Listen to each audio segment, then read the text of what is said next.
I dropped the white roses before the stranger even finished his sentence. The flowers slipped from my fingers and disappeared into the mud beside my husband's grave, while cold rain soaked through my black gloves. For a second I couldn't breathe. I just stood there staring at the man beneath the dark umbrella, listening to the sound of dirt striking Daniel's coffin below us. "Your husband spent the last 3 years preparing for his disappearance," the stranger said quietly. Around us, people continued talking in hushed funeral voices. Someone sniffled. A child cried near the cemetery gate. But all I could hear was the pounding of blood inside my ears. My husband was dead. I had identified his body myself. So what exactly was this man trying to tell me? The funeral had started an hour earlier beneath a gray October sky outside Cedar Hill Church in northern Vermont, the kind of small town where everybody knows your business before you do. Daniel had lived there his entire life. His father had repaired roofs in town for 40 years. His mother still volunteered at the library every Thursday afternoon, shelving romance novels and gossiping softly with retired teachers. People loved my husband, or at least they loved the version of him they thought they knew. Daniel was one of the good ones, Pastor Raymond had said near the beginning of the service. A quiet man, a loyal husband, a generous neighbor. Everyone nodded. I nodded too. Because that was the strange thing about grief. Even when your heart senses something isn't right, your body keeps performing what's expected of it. You shake hands. You accept casseroles. You thank people for flowers you'll throw away 3 days later because the smell of dying lilies becomes unbearable after loss settles into a house. I had spent the previous 72 hours doing exactly that, performing widowhood. The cemetery overlooked a narrow river lined with maple trees already turning orange and red. Rain slid down umbrellas and dark coats while the funeral director stood near the casket with the stiff expression of a man who had attended too many burials to feel anything anymore. Daniel's co-workers from the hardware store stood together in one cluster. My sister Claire kept touching my elbow every few minutes as though she was afraid I might collapse. Behind her, my mother avoided looking directly at me, probably because she'd warned me years ago that something about Daniel felt carefully hidden. At the time, I'd thought she was being dramatic. Now I wasn't so sure. The stranger stood far away from everyone else beneath a crooked maple tree near the back fence of the cemetery. Tall, thin, maybe late 60s. He wore a charcoal overcoat and held an old black umbrella with a polished wooden handle. He didn't speak to anybody. Didn't step closer to the grave, didn't bow his head during prayer. He only watched me. The first time I noticed him, I assumed he was one of Daniel's customers from the store, but 20 minutes passed and he never once looked toward the casket, only toward me. It unsettled me more than I wanted to admit. There was something composed about him, something deliberate. Everyone else at the funeral seemed exhausted by grief or eager to escape the rain. But this man looked patient, observant. Like he'd been waiting for this moment. After the service ended and people began drifting toward their cars, I tried ignoring him. I accepted condolences from neighbors, hugged Claire, thanked Pastor Raymond. But every few seconds my eyes returned to the stranger beneath the tree, still watching. Finally, Claire leaned closer and whispered, "Who is that?" "I don't know." "You know him from somewhere?" "Number." "Well," she muttered, glancing toward him nervously, "he's creeping me out." "Mine too," I almost said. Instead, I watched Daniel's casket disappear under the first heavy shovels of wet earth. My husband had died 4 days earlier on Route 9 during a rainstorm much like this one. The police said his truck hydroplaned near Miller's Bridge and rolled into the river below. By the time emergency crews pulled him out, he'd already drowned. Closed casket funeral. Too much damage. That detail haunted me more than anything. No goodbye. No final look. Just paperwork and signatures and a silver wedding band handed back to me inside a plastic evidence bag. I'd barely slept since then. People slowly dispersed until only a few relatives remained near the gravesite. The stranger still hadn't moved. Something inside me finally snapped. Maybe it was exhaustion, maybe anger, maybe instinct. I handed my umbrella to Claire before she could protest and started walking across the soaked cemetery grass toward him. "Emily," she called softly behind me, "don't." But I kept going. Mud clung to my heels as rain soaked through my coat collar. The stranger waited calmly until I stopped a few feet away from him. Up close, his eyes were pale gray, sharp, and intelligent beneath heavy brows. "You've been staring at me for an hour," I said. My voice sounded steadier than I felt. Did you know my husband? The man studied my face for a long moment before answering. Yes. The rain drummed softly against his umbrella. I'm sorry, I said, swallowing hard. I don't remember meeting you. You wouldn't have. Then who are you? For the first time, something almost like pity crossed his expression. My name is Arthur Bennett, he said quietly, and I knew Daniel better than you did. The words hit me like ice water. That's impossible. I wish it were. Anger flashed through me, then sharp enough to cut through the numbness. Look, if this is some kind of sick joke. It isn't. Then what do you want from me? Arthur glanced toward the fresh grave behind us. His jaw tightened slightly before he spoke again. Your husband spent the last 3 years preparing for his disappearance. I stared at him, unable to process the sentence. What? He knew this day was coming. No, I whispered immediately. No, you're confused. I'm not. My husband is dead. Arthur's expression darkened with something complicated. Regret, maybe. Yes, he said softly. And that's exactly what was never supposed to happen. The bouquet slipped from my numb fingers and fell soundlessly into the mud beside Daniel's grave. For several seconds, neither of us moved. Then Arthur reached into his coat pocket and removed a small silver key attached to a faded blue tag. Storage Unit 214. He held it out toward me. Your husband asked me to give you this after the funeral, he said. And Mrs. Carter? I looked up sharply. If you want the truth about the man you married, Arthur continued, you need to come with me before someone else finds you first. Claire followed me halfway across the cemetery parking lot before finally grabbing my arm. Emily, stop. Rainwater dripped from her dark hair onto the shoulders of her wool coat. Her mascara had smudged slightly beneath her eyes, though whether from tears or weather I couldn't tell anymore. That man is obviously crazy, she whispered urgently. You are not leaving with him. Arthur Bennett stood 20 feet away beside an older black Lincoln sedan, giving us privacy while pretending to study the river below the hill. He looked perfectly calm for someone who had just shattered my understanding of my marriage. I'm not leaving, I said automatically, though even I heard the uncertainty in my voice. Claire tightened her grip. Then why are you still holding the key? I looked down. The silver key still rested in my palm, cold and wet from the rain. Unit 214. Storage unit. My stomach twisted. Because despite how insane this all sounded, part of me already believed him. Not completely, not rationally.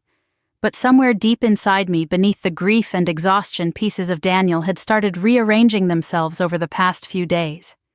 Tiny things I'd ignored for years suddenly refused to stay buried. The locked desk drawer in his workshop. The late-night drives he claimed helped him clear his head. The second phone bill I'd once found tucked inside his truck before he laughed and said it belonged to a co-worker. At the time, I'd accepted every explanation because that's what people do in long marriages. You stop examining every inconsistency. You trust the person beside you because the alternative is terrifying. Now I wasn't sure what terrified me more. The possibility that Arthur was lying, or the possibility that he wasn't. I just want to hear what he has to say, I told Claire quietly. Her expression hardened.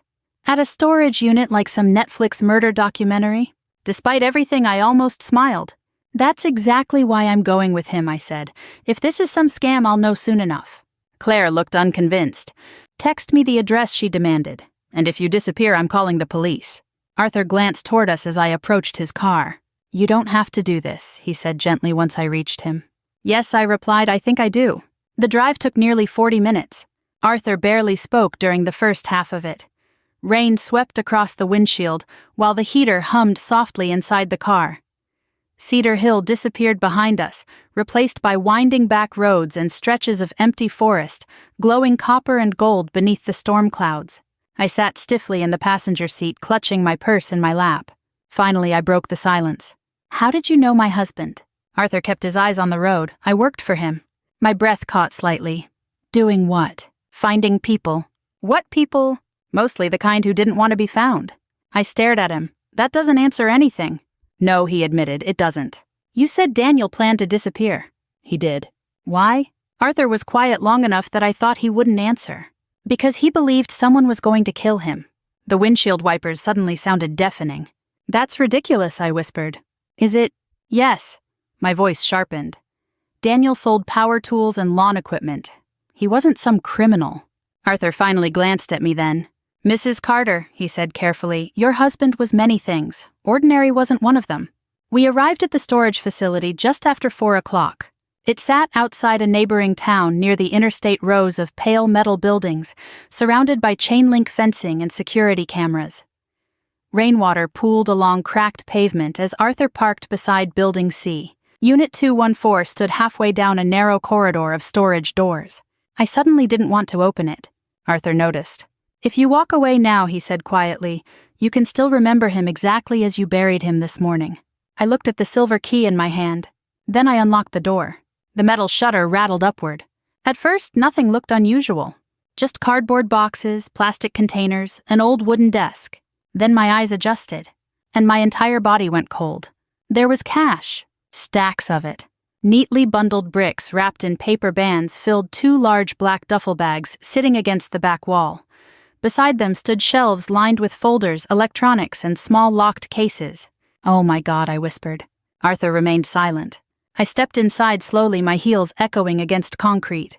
On the desk sat 3 cell phones. Burner phones. Beside them lay several passports. I picked one up automatically. Not Daniel Carter. Daniel Mercer. The photo was my husband. But the name wasn't. "No," I breathed. Another passport. Different name. Same face. My hands began shaking. Arthur moved closer but didn't touch me. "Take your time. How long have you known about this?" "A while." "And you still expect me to believe this man was my husband?" "He was your husband," Arthur said quietly. "That's what makes this tragic." I opened one of the folders. Bank statements. Wire transfers. Property taxes. Addresses in Pennsylvania, Maine, and Arizona. I flipped through page after page while a terrible pressure built inside my chest. Daniel had once argued with me for 20 minutes over buying a slightly more expensive coffee maker because money was tight. Meanwhile, he had secret bank accounts, secret property, secret identities. My knees weakened suddenly and I sat down hard in the desk chair. "I don't understand," I whispered. Arthur leaned against the doorway. "Neither did I at first. Who was he?" "He never told me everything." "You worked for him?" "Yes."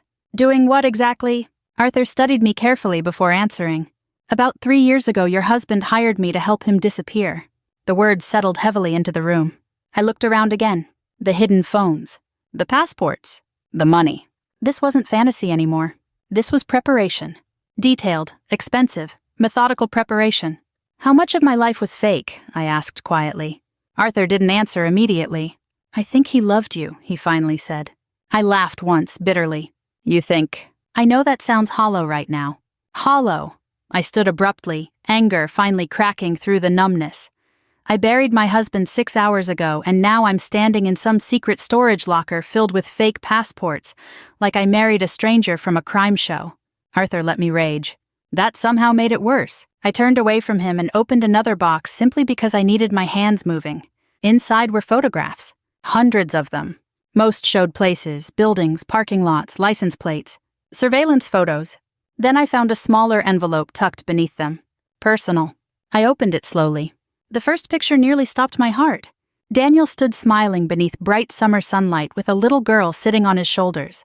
She couldn't have been older than 6. Dark curls, missing front tooth, tiny pink sneakers dangling against his chest. And my husband looked happier than I had seen him in years. There were more photos underneath. Daniel holding the little girl beside a Christmas tree. Daniel helping her ride a bicycle. Daniel kneeling beside a blonde woman outside a suburban house. Family photos. Real family photos. My vision blurred. "Who are they?" I whispered. Arthur's face darkened slightly. "I was hoping you might know. I didn't sleep that night. Not even for a minute." The photographs sat spread across my kitchen table until dawn, while cold coffee turned bitter beside my elbow. Every time I closed my eyes, I saw Daniel smiling at that little girl, with a softness I barely recognized anymore. Not because he'd never smiled at me that way, but because somewhere along the line he had stopped. Outside rain tapped softly against the windows of our house on Birchwood Lane. Our house. The place we'd bought 14 years earlier with peeling wallpaper, uneven floors, and dreams of growing old together inside it. Now every room felt staged. Like I'd been living inside a carefully decorated lie. Around 3 in the morning, I noticed something strange about the photos.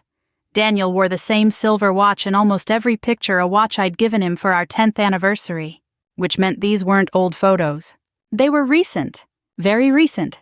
I grabbed the envelope again and looked more carefully this time.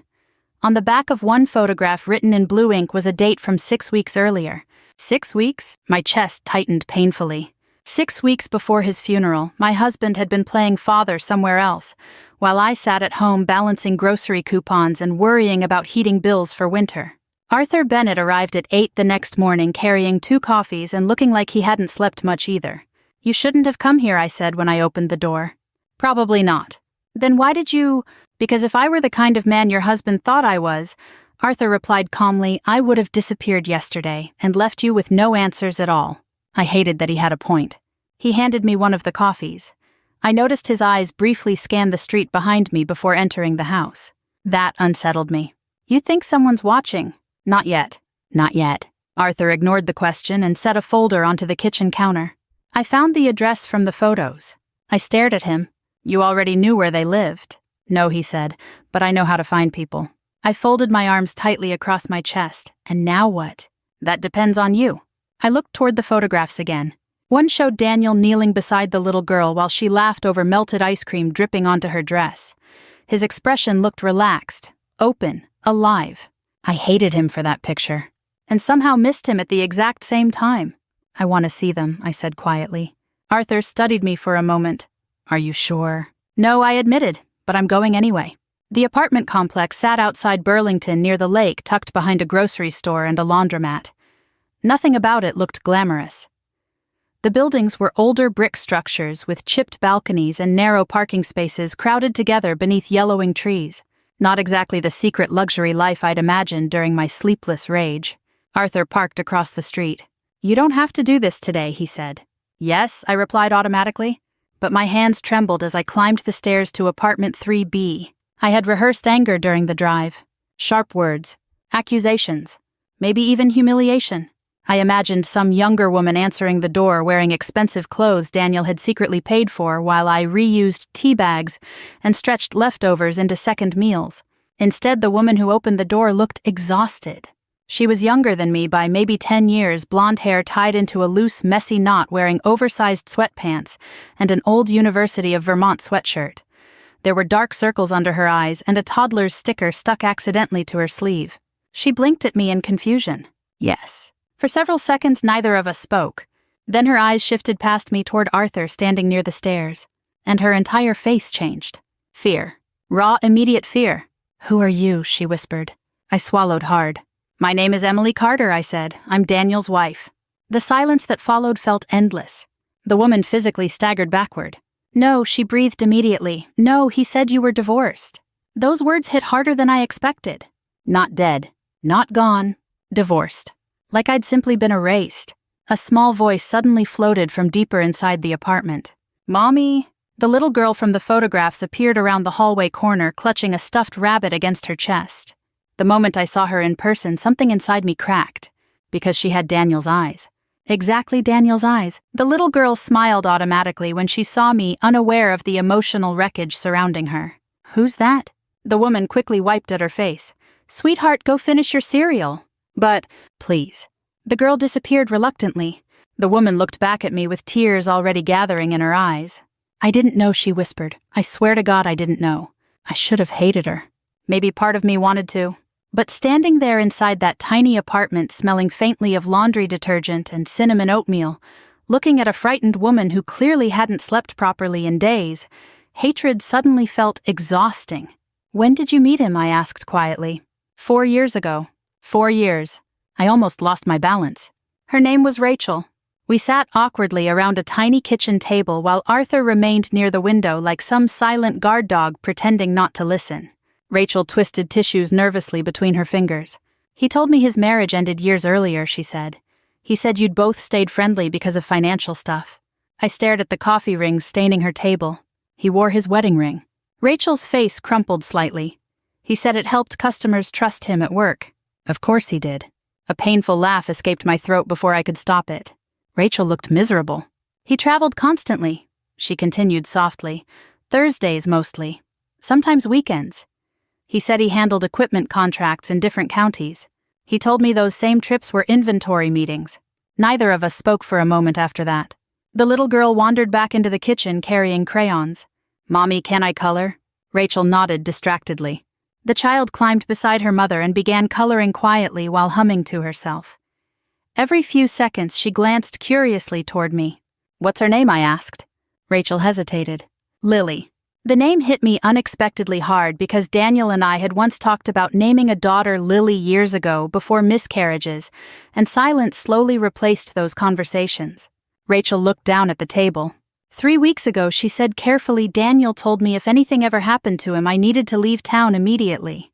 Arthur's expression sharpened near the window. "Did he say why?" he asked. Rachel shook her head quickly. "Only that people might come looking for him." A cold feeling crept slowly up my spine. "Did he seem afraid?" Rachel gave a weak laugh. "Toward the end, terrified." The room fell quiet except for Lily's crayons scraping softly across paper. Then the little girl suddenly looked up at me and smiled. "You look like Daddy," she said innocently. My throat closed so fast I couldn't answer. Arthur glanced toward me, probably expecting tears. Instead, I stood abruptly from the table because something else had just caught my attention. The apartment window behind Rachel. It was slightly open. And outside, parked across the street beneath a dead maple tree, sat a dark SUV with tinted windows. Engine running. I saw the SUV before Arthur did. Or maybe he'd already noticed it and simply hadn't reacted yet. The black vehicle sat motionless beneath the dying maple tree across the street engine, idling softly, while rainwater streaked down its windshield. From where I stood inside Rachel's apartment, I couldn't see the driver, but I felt watched. Arthur moved toward the window without rushing. His face remained calm, though something sharpened behind his eyes the moment he looked outside. "How long has that vehicle been there?" he asked quietly. Rachel turned pale immediately. I don't know." Lily kept coloring at the table, humming softly to herself. My pulse began pounding again. Arthur stepped away from the window and lowered his voice. "Rachel, has anyone asked questions about Daniel since his death?" She nodded hesitantly. "A man called yesterday." "What kind of man?" "I don't know. Older, maybe." Calm voice. She swallowed hard. "He asked if Daniel had left anything with me." Arthur exchanged a quick glance with me. "What did you tell him?" he asked. "The truth. Nothing." "Did he believe you?" Rachel's silence answered for her. Arthur exhaled slowly through his nose. "Pack a bag." "What?" "Enough clothes for you and Lily for 3 or 4 days." Rachel stared at him. "Why?" "Because whoever is sitting in that SUV didn't come here by accident." The room instantly felt smaller. Lily looked up from her crayons. "Mommy?" Rachel forced a smile so fragile it nearly broke my heart. "Go grab Bunny and your shoes, sweetheart." The little girl obeyed without complaint. Children always know when adults are afraid. 20 minutes later, we left through the rear stairwell of the building. Arthur insisted Rachel carry Lily while he scanned the parking lot behind the apartments before motioning us toward his Lincoln. The black SUV remained parked in front, still waiting. Whoever sat inside never stepped out. But I felt their attention like cold fingers between my shoulder blades as we drove away. No one spoke for nearly 10 minutes. Rain rolled steadily across the windshield while Burlington disappeared behind us. Rachel sat in the back seat holding Lily close against her chest. The little girl had fallen asleep with her stuffed rabbit tucked beneath her chin. Finally, I looked toward Arthur. "You knew this would happen." He kept both hands on the wheel, I suspected. "You keep saying things like that. Because certainty gets people killed." I stared at him. "Then stop speaking in riddles and tell me what's going on." Arthur was quiet for several seconds. "When your husband hired me 3 years ago," he said finally, "he claimed he wanted protection." "From who?" "At first, financial people." "That doesn't mean anything. It means men who don't solve problems through lawyers." A chill slid through me. Rachel spoke softly from the back seat. "Daniel owed money." Arthur nodded once. "How much?" I asked. His jaw tightened. "I don't know the final number." "That bad?" "Yes." I pressed trembling fingers against my forehead. Daniel sold hardware. He wasn't some criminal mastermind. Arthur glanced at me briefly. "No," he agreed, "but he got involved with dangerous men anyway." The road narrowed as we turned north toward a quieter stretch of countryside near Lake Champlain. Fog rolled low across the water while old motels and bait shops appeared along the roadside. Arthur finally pulled into a small lakeside inn with faded blue shutters and a flickering vacancy sign. "This is where we're hiding?" I asked. "For tonight." Rachel looked around nervously. "Can they find us here?" "If they're looking hard enough eventually." That answer did not help. The motel room smelled faintly of old coffee and pine cleaner. 2 beds, thin curtains, a buzzing lamp near the television. Nothing luxurious but warm. Lily woke up crying softly from the unfamiliar surroundings. Rachel sat with her on one bed, brushing tangled curls away from the little girl's face while whispering reassurances. I watched them quietly from the window. An alternate version of my life sat 5 feet away. That realization hurt more than I expected. Not because Rachel was prettier or younger or more exciting than me. She wasn't some fantasy woman who'd stolen my husband with seduction and glamour.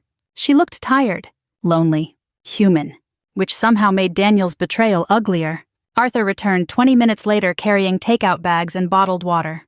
"You lock every door?" he asked immediately. "Yes," I replied. "Keep the curtains closed." Rachel accepted a paper cup of soup with shaking hands. "Who exactly are we hiding from?" Arthur sat slowly in the chair near the door. "Men your husband borrowed money from." How much money? I pressed again. This time he answered. "Approximately $2 million. Rachel nearly dropped her soup. I laughed once in disbelief. It sounded unhinged even to me. $2 million, I repeated. Daniel complained when gas prices went up 20 cents. He was careful about appearances. No, I snapped. He was a liar. The room fell silent. Arthur didn't argue. That somehow made it worse. Hours passed slowly after that. Lily eventually fell asleep curled beside her mother while rain battered the lake outside. Rachel drifted off sometime after midnight from sheer exhaustion. I couldn't. Arthur sat near the motel window nursing black coffee that smelled burnt enough to strip paint. "You should sleep," he said quietly without looking at me. I don't think I remember how. For the first time that day, something resembling sympathy crossed his face. "He talked about you constantly, you know." I turned sharply. "Don't." "It's true. You don't get to say things like that after what I've seen." Arthur nodded slightly. Fair enough. I folded my arms tightly. If Daniel loved me, he wouldn't have built another family behind my back. No, Arthur agreed quietly. But people can love someone and still destroy them. That sentence lingered heavily between us. Outside waves slapped softly against the shore. I stared at the darkness beyond the window. Did he know he was going to die? Arthur's silence lasted too long. Then finally, "Yes?" I looked at him slowly. "He told me 2 months ago he believed someone inside the organization planned to kill him." My stomach tightened painfully. "Then why didn't he go to the police?" Arthur gave a tired smile. "Because men like Daniel always believe they can fix things themselves right up until they can't." I sat down on the edge of the second bed, suddenly exhausted beyond words. "He left me in a nightmare," I whispered. Arthur studied me carefully before answering. "No," he said quietly, "he left you alive." The room went still again. Then Arthur reached into his coat pocket and placed something on the table beside me. An old vinyl record. Fleetwood Mac. Rumors. I frowned. "Why are you carrying that?" "Because your husband mailed it to me 3 days before he died." I stared at the record.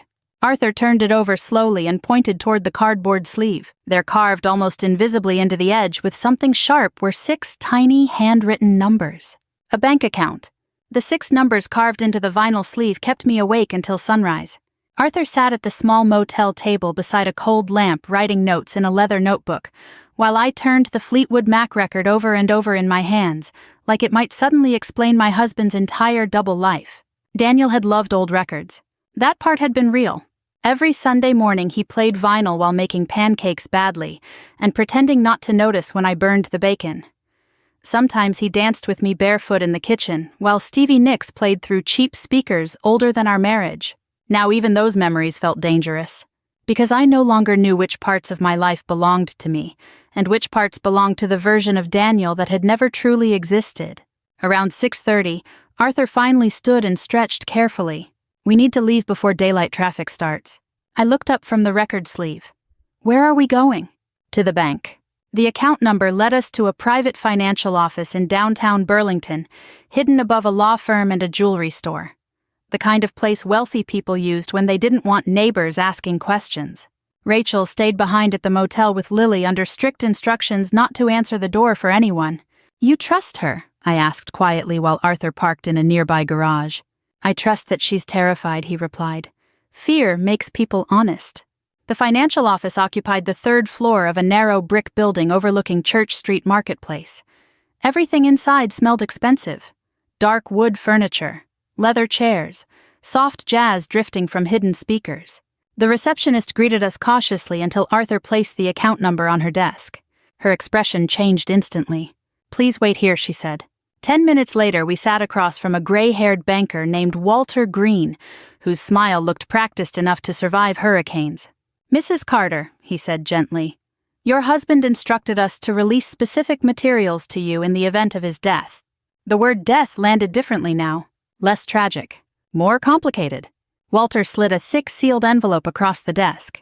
Inside were offshore account records, passwords, routing numbers, encrypted files, and handwritten notes in Daniel's unmistakable blocky handwriting. My pulse quickened as I flipped through page after page. The balances alone made me dizzy. Hundreds of thousands of dollars spread across multiple accounts. Arthur leaned closer beside me. "This isn't just hidden money," he murmured. "No," I whispered. "It's escape money." Walter folded his hands carefully. "Your husband also requested we provide this." He handed me a small silver flash drive. "What's on it?" "I was never told." Arthur immediately reached for it. "We'll take it." Back in the car, neither of us spoke for several blocks. Finally, I looked toward him. "How much of this did you know about?" "Less than you think." "You're telling me Daniel trusted a banker with this, but not his own wife?" Arthur's jaw tightened slightly. "I think your husband stopped trusting everyone eventually, including himself." That answer irritated me because it sounded too compassionate. I wanted anger. I wanted permission to hate Daniel completely. But every new truth complicated him further. We drove to a small public library outside town because Arthur insisted using motel Wi-Fi for the flash drive would be reckless. He borrowed a computer under a fake name so casually it disturbed me. The flash drive contained dozens of encrypted folders. Arthur managed to open several after nearly an hour. What appeared on the screen made my stomach twist. Spreadsheets, payments, names, photographs, hidden surveillance files. Some showed wealthy businessmen entering private clubs and hotels. Others contained copies of wire transfers linked to shell companies overseas.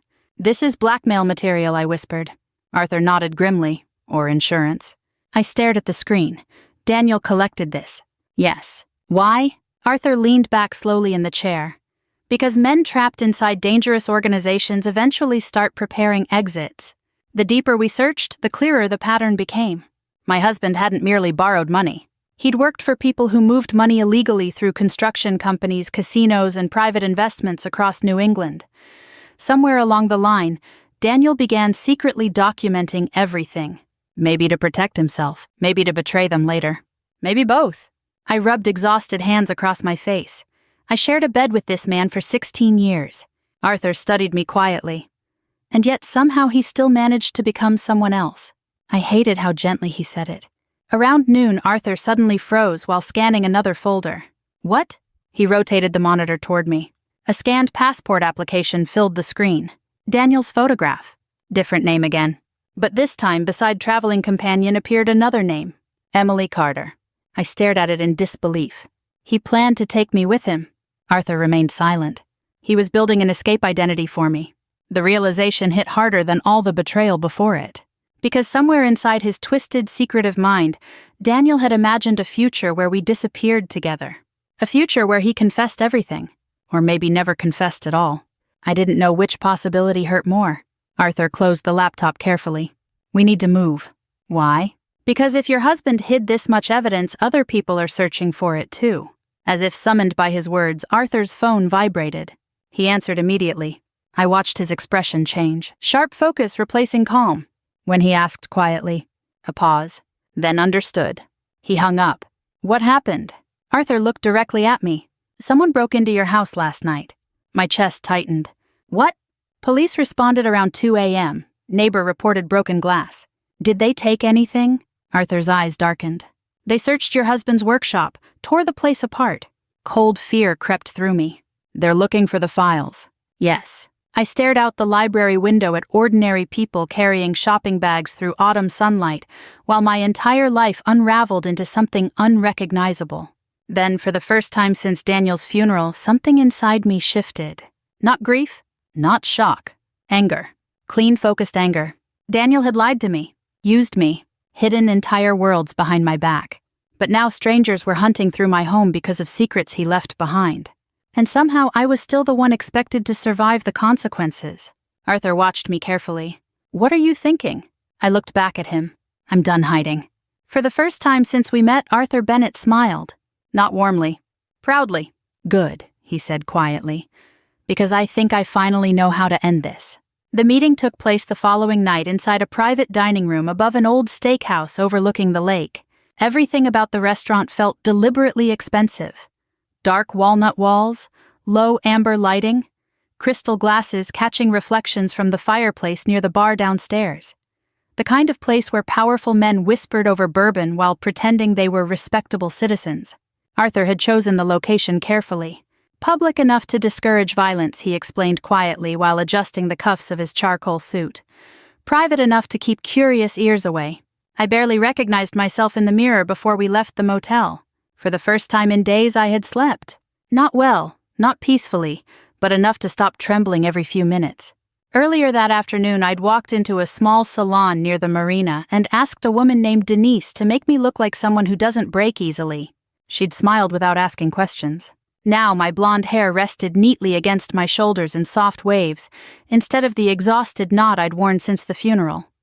My makeup was subtle, but steadying somehow, like armor disguised as elegance. Arthur noticed immediately when I stepped out of the motel bathroom. "You look different," he said. "I feel different." That wasn't entirely true. Inside, I still felt like a woman standing in the ruins of her marriage. But ruins could harden into something stronger if they survived long enough. The private dining room upstairs already contained one man when we arrived. David Moreno stood as we entered. Late 50s maybe, dark tailored suit, silver threaded through black hair at his temples, expensive watch, calm eyes that missed absolutely nothing. Not what I'd imagined. No shouting bodyguards, no gold chains, no movie villain theatrics. Just a quiet, intelligent man who looked more like a retired senator than someone connected to criminal money networks. "Mrs. Carter," he said warmly enough to unsettle me. "Please, sit."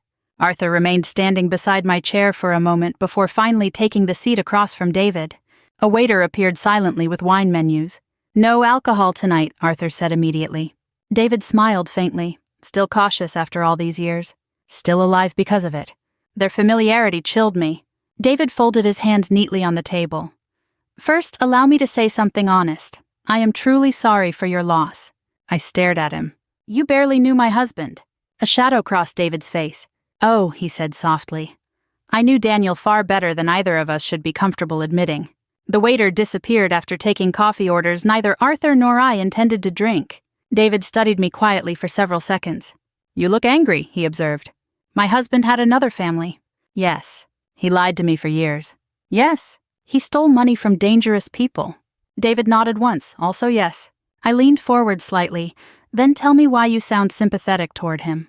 For the first time, David looked genuinely tired. "Because Daniel Carter was not born a criminal, Mrs. Carter."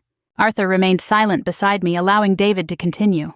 10 years ago, David said calmly, "Your husband made a very stupid decision during a difficult financial period." I frowned. "What financial period?"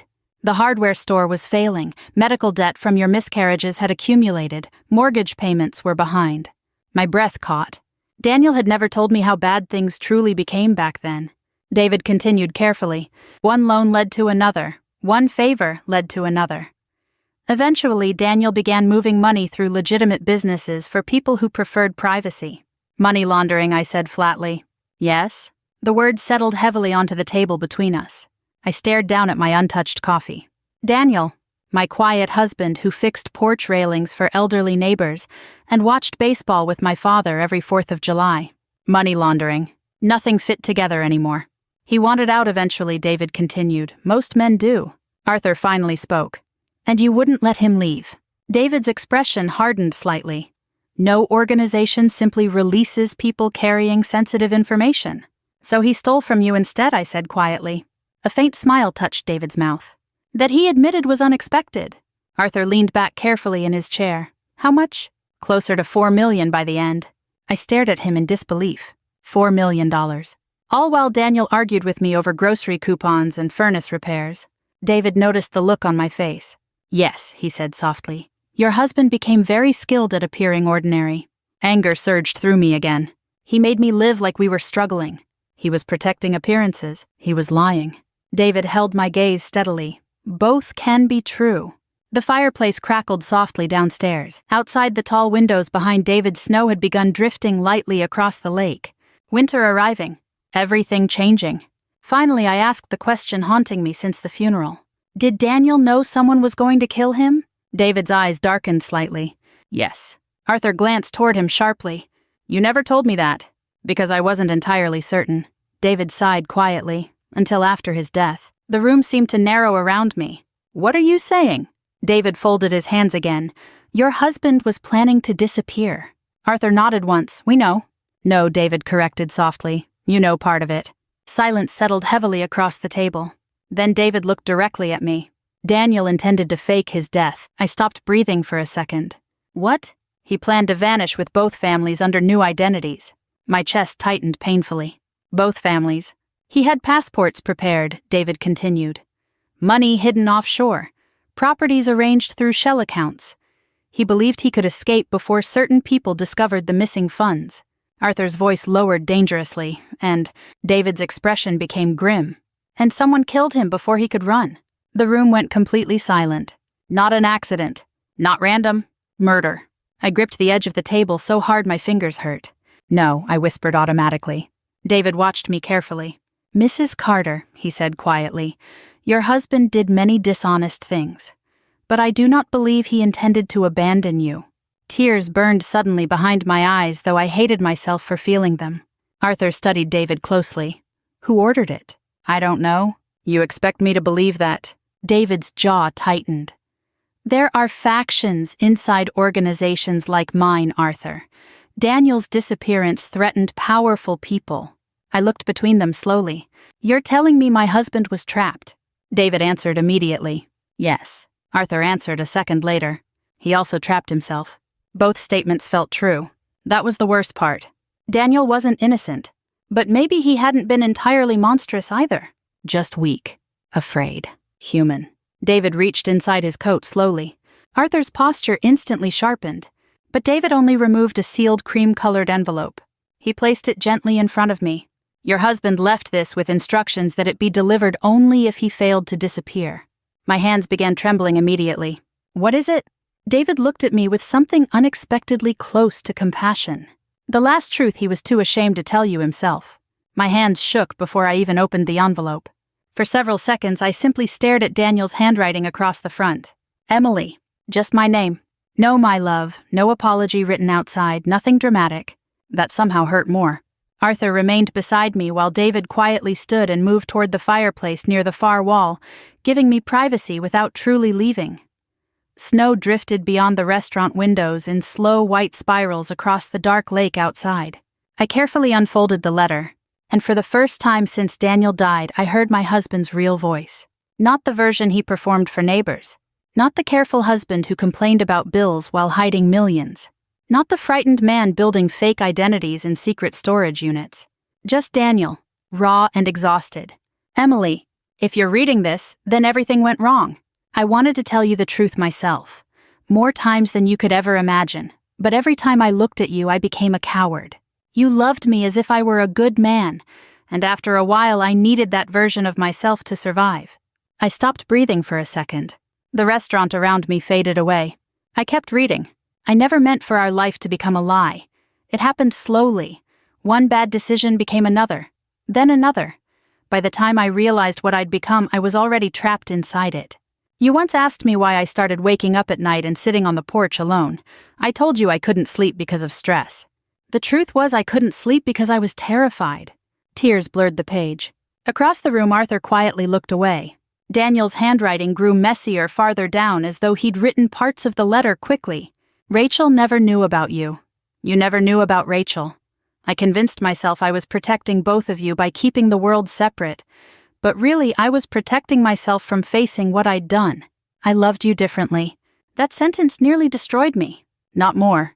Not less. Differently. And somehow that felt far more honest than any grand declaration could have been. You were my home, Emily. The place I returned to when I wanted to remember who I used to be before fear took over my life. Rachel gave me something else. A second chance at being the father I failed to become with you after we lost the babies. I covered my mouth with trembling fingers, because for the first time I finally understood why he could never fully let either life go. Not because he was calculating, because he was broken. The grief we never healed from had split him quietly down the middle years ago. And instead of facing it beside me, he escaped into another life. I kept reading through tears I no longer bothered hiding. I wanted to disappear with you. That part was real. I created identities for us both. Somewhere warmer. Somewhere quiet. I imagined us starting over where nobody knew my name. But I also knew I didn't deserve that future. The final page contained only a few short paragraphs. There's evidence hidden inside the old cedar chest in the workshop beneath the false bottom panel. Arthur knows how to find it. Give everything to the authorities. Let this finally end. And Emily, I am so deeply sorry for leaving you to survive the consequences of my fear. You once told me marriage means carrying each other through darkness. The terrible thing is, you carried me much farther than I ever carried you. Daniel, I lowered the letter slowly. For several moments nobody spoke. The fireplace crackled softly nearby while snow continued falling beyond the windows. Finally, Arthur moved closer. You okay? I laughed weakly through tears. No. That answer seemed to relieve him somehow. Because it was honest. David returned quietly to the table. What will you do now? I looked down at the letter again. For days, anger had been the only thing keeping me upright. Anger at the lies, the betrayal, the humiliation. But now something stranger settled inside me. Not forgiveness. Not yet. Maybe never fully. But understanding. Daniel had not been a villain from the beginning.